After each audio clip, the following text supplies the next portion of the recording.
રાજકોટ શહેરના ward number 15માં આજરોજ રોપા વિતરણનું આયોજન કરવામાં આવ્યું। અહેવાલ જતીન પરમાર। આજે રાજકોટના વોર્ડ નંબર 15માં વૃક્ષોના રોપાનું વિતરણ કરવામાં આવ્યું છે।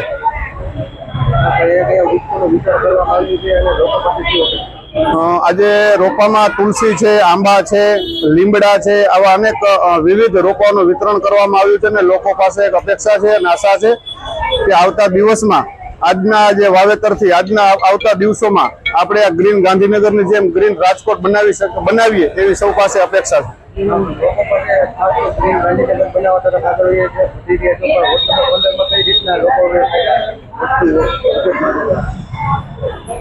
રોડ નંબર 15 અને આખા રાજકોટ 18 વોર્ડમાં જ્યારે આજે વૃક્ષારોપણનું વિતરણ જ્યારે રોપાનું થઈ રહ્યું ત્યારે બધા લોકોને અપેક્ષા હોય કે આપણે ગ્રીન ગાંધીનગર જેમ બનાવ્યું છે એમ ગ્રીન રાજકોટ બનાવીએ।